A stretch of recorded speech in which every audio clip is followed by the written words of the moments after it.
Hello everyone. Today, we're diving into a verse that many have heard, but not everyone fully understands.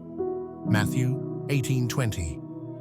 By the end of this video, you'll have a clearer understanding of what this verse truly means, how it's often misunderstood, and how it applies to our lives today as followers of Christ. Let's get started. Matthew 18:20 says, "For where two or three are gathered together in my name, there am I in the midst of them."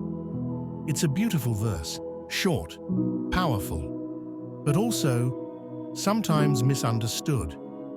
One of the most common ways people misinterpret this verse is by thinking it means you can't pray to God unless you're with others, that God won't hear you if you're praying alone. But that's not true. The Bible makes it clear we can and should pray alone too. Let's take a look at Matthew 6:5-6. Here, Jesus says, "And when thou prayest, thou shalt not be as the hypocrites are, for they love to pray standing in the synagogues and on the street corners to be seen of men. But you, when you pray, go into your room, shut the door, and pray to your Father in secret.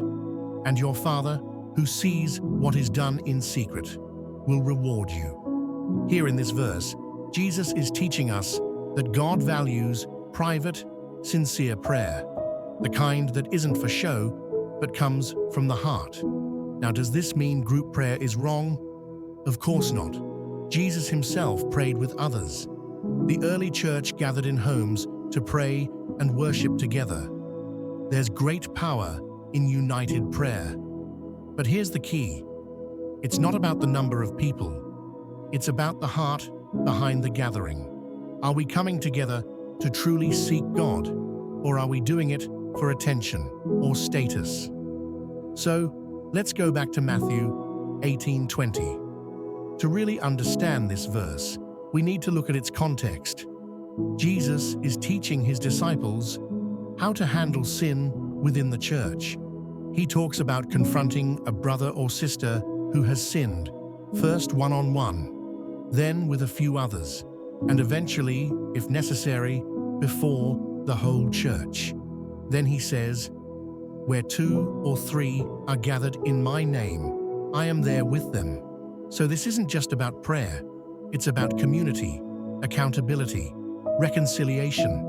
It's a promise that Jesus is present when we gather in his name to seek truth, wisdom, and unity. And as we do this, we're called to reflect Christ in how we treat one another. Colossians 3:12 says, "Therefore, as God's chosen people, holy and dearly loved, clothe yourselves with compassion, kindness, humility, gentleness, and patience." These are the qualities we need when we gather, whether to pray, encourage, or restore someone in love. So how does Matthew 18:20 apply to us today?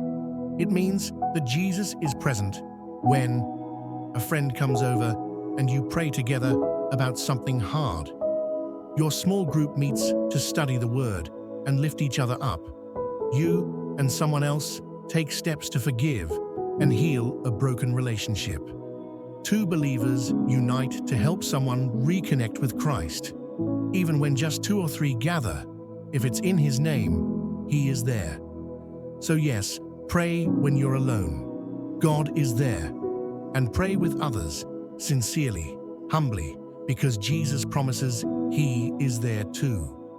Matthew 18:20 is not about setting a minimum number for prayer.